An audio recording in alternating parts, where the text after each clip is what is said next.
नमस्कार दोस्तों। आज के इस वीडियो में हम चर्चा करेंगे मेष राशि का मई 2025 का संपूर्ण राशिफल।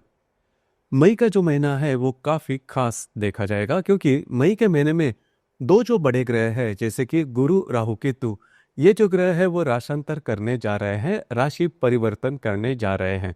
गुरु जो ग्रह है वह दिनांक 15 मई के बाद मिथुन राशि में भ्रमण करेगा। उसी प्रकार राहु और केतु, ये जो दो ग्रह है वो करीबन 19 मई के बाद कुंभ और सिंह राशि में भ्रमण करने जा रहे हैं। उसी प्रकार मेष राशि के बारे में खास करके देखा जाए तो करीबन जनवरी से लेकर जो बातें हैं वो आपके लिए ठीक नहीं हो रही है। स्ट्रेस, टेंशन, फ्रस्ट्रेशन काफी ज्यादा देखा जा रहा है। हालांकि आपकी जो राशि है वो बहुत ज्यादा मेहनत करने वाली है, लेकिन सामने के जो लोग हैं या फिर सामने की जो परिस्थितियां हैं वो बिल्कुल भी आपके विरोध में जा रही है। तो इस वजह से करीबन पिछले महीने में, मतलब अप्रैल के महीने में भी आपने देखा होगा कि काफी ज्यादा स्ट्रेस आपने देखा होगा। तो मई के महीने में जो बातें हैं वो किस प्रकार की होगी, सभी के बारे में डिटेल में चर्चा इस वीडियो में हम करने वाले हैं। तो सबसे पहले हम चर्चा करेंगे कि आपका जो स्वास्थ्य है, मानसिक या फिर शारीरिक, वह किस प्रकार का होगा। तो आपके राशि का जो स्वामी है मंगल, जो कि आपके चतुर्थ भाव में भ्रमण कर रहा है, यह आपका अष्टमेश भी है। और राशि का जो षष्ठेश है बुध, जो कि आपके व्यय भाव में, आप ही के राशि में और आपके द्वितीय भाव में भ्रमण करेगा। कुल मिला के देखा जाए या फिर मोटे तौर पर अगर देखा जाए तो इस महीने में जो बातें हैं वो काफी आपके फेवर में रहेगी। मतलब जो स्ट्रेस टेंशन खास करके आपने पिछले करीबन 2-3 महीने में देखा होगा वो काफी मायनों में कम होता हुआ नजर आएगा, जो कि बहुत ही अच्छी बात है। उसी प्रकार आपके राशि में भ्रमण करने वाला जो रवि है वो भी करीबन 15 तारीख के बाद आपके द्वितीय भाव में भ्रमण करेगा। तो ये जो संपूर्ण महीना है उसमें आप काफी ज्यादा एक्टिव नजर आओगे। और सबसे महत्वपूर्ण बात, आप में जो लीडरशिप क्वालिटीज है वो सामने आती हुई नजर आएंगी। और आपका जो मूलभूत गुणधर्म है कि आप हमेशा आगे रहना चाहते हो, एक्टिवनेस आपके पास होता है, जो कॉन्फिडेंस है वो भी आप में खासा देखा जाएगा। अब यहाँ पर एक जो बात है वो सबसे महत्वपूर्ण वह है कि इस महीने में आपका घूमना फिरना ज्यादा हो सकता है। महत्वपूर्ण काम भी आप हाथ में ले सकते हो। आपका जो कॉन्फिडेंस, आपकी जो एनर्जी है वो काफी अच्छी देखी जाएगी। खास करके आपके राशि का जो भाग्येश या फिर जो वेश ग्रह है गुरु, जो कि राशि परिवर्तन करने जा रहा है दिनांक 15 तारीख के बाद आपके तृतीय भाव में। तो ये जो बातें हैं वो आपके लिए काफ़ी महत्वपूर्ण होगी। आने वाले संपूर्ण साल में आप बहुत ज़्यादा एक्टिव नजर आओगे और आपका घूमना फिरना भी ज़्यादा हो सकता है। हालांकि मेष राशि के लिए गुरु का जो राशि परिवर्तन है वो संपूर्ण आने वाले साल में किस प्रकार का होगा, इस विषय में हम स्वतंत्र रूप से वीडियो अपलोड करेंगे, उसमें काफ़ी ज़्यादा डिटेल में बताया जाएगा। लेकिन मई के महीने में के बारे में अगर कहा जाए तो मई के महीने में भी आपका जो घूमना फिरना है वो काफ़ी ज़्यादा हो सकता है। उसी प्रकार आपके जो अटके हुए काम है, अड़चने जिस काम में आ रही है, वो काम भी आप हाथ में ले सकते हैं, वो पूरे होते हुए नजर आएंगे। इसके बाद हम चर्चा करेंगे कि आपका जो आर्थिक स्तर है वो किस प्रकार का होगा। जैसे कि आपके द्वितीय भाव में गुरु भ्रमण कर रहा है, वो 15 तारीख के बाद आपके तृतीय भाव में भ्रमण करेगा। हर्षल भी आपके द्वितीय भाव में है और करीबन 24 तारीख के बाद जो बुध है वो भी आपके द्वितीय भाव में आएगा और 15 तारीख के बाद जो रवि है वो भी आपके द्वितीय भाव में भ्रमण करने जा रहा है। उसी प्रकार आपके राशि का जो धनेश है शुक्र, जो कि आपके व्यय भाव में भ्रमण करेगा, संपूर्ण महीना ये आपके व्यय भाव में भ्रमण करेगा। राशि का जो लाभेश है शनि, जो कि आपके व्यय भाव में भ्रमण कर रहा है। तो मोटे तौर पर देखा जाए तो इस महीने में पैसे के मामले में कोई बड़ी चिंता करने की जरूरत नहीं है। पैसे का जो आवागमन है वो काफी अच्छा देखा जाएगा। आपकी जो इनकम है वो काफी अच्छी देखी जाएगी। लेकिन सबसे महत्वपूर्ण बात, जो कि आपके राशि का वीक पॉइंट भी है, खर्चे। जो आपके जो एक्सपेंडिचर है, आपके जो खर्चे हैं वो काफी ज्यादा देखे जाएंगे। आपको उसी के ऊपर थोड़ा सा ध्यान देना होगा। अनावश्यक अनपेक्षित जो खर्चे हैं वो काफ़ी ज़्यादा हो सकते हैं, बस आपको उसी के ऊपर थोड़ा ध्यान देना होगा। क्योंकि जो रवि आपके द्वितीय भाव में भ्रमण करेगा वो आपसे खर्चे करवाएगा, बस आपको उसी के ऊपर थोड़ा सा ध्यान देना होगा।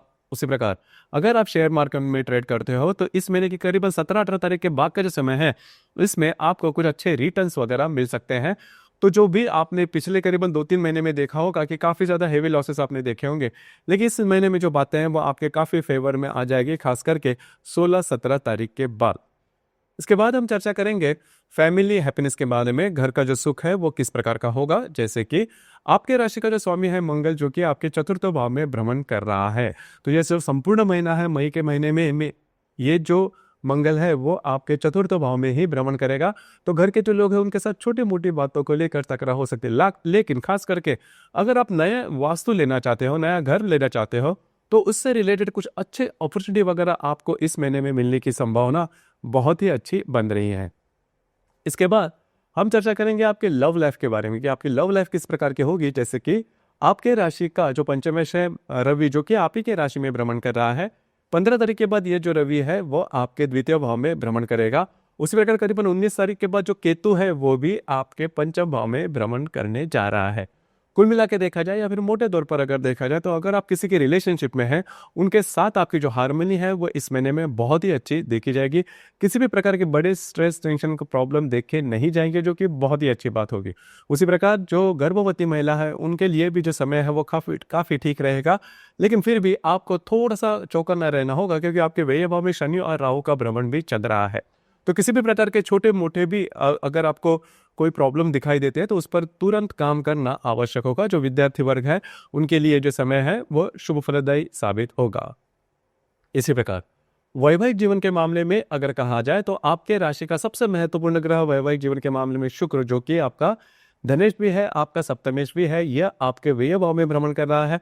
और करीबन संपूर्ण मई का जो महीना है इसमें यह जो शुक्र है वो आपके व्यय भाव में ही भ्रमण करेगा।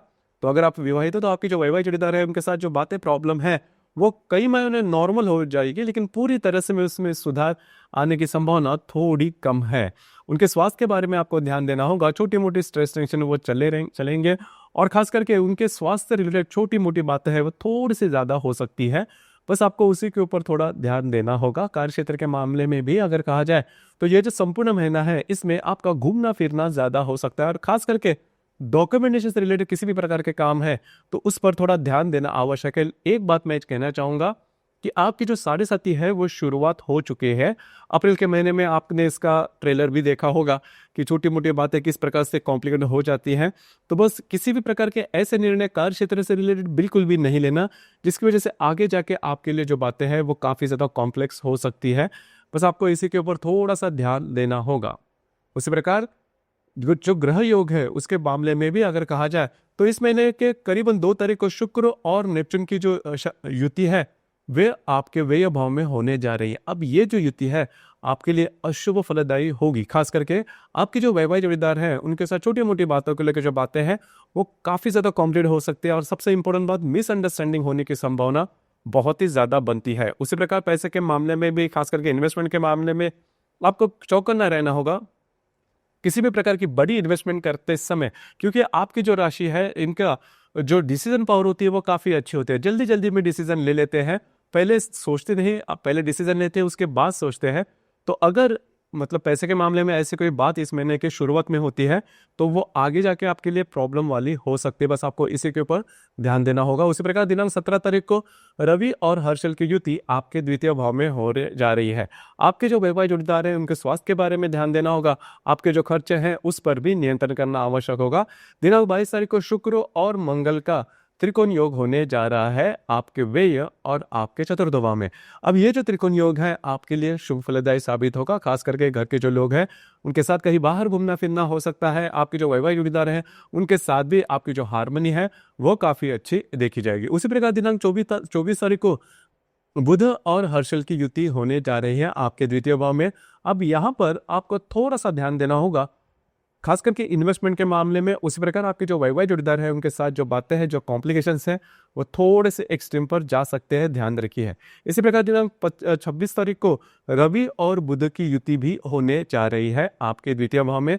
अब ये जो युति है वो आपके लिए शुभ फलदायी साबित होगी। खास करके अगर आप शेयर मार्केट में ट्रेड करते हो तो कुछ अच्छे लाभ आपको मिल सकते हैं। उसी प्रकार कुछ अच्छी इन्वेस्टमेंट भी आपको आपकी जो है वो इन दिनों में होने की संभावना थोड़ी ज्यादा बन रही है। इसी प्रकार इस महीने की जो पूर्णिमा है बुद्ध पूर्णिमा वो दिनांक 12 तारीख को है, और जो अमावस है वो 27 तारीख को है।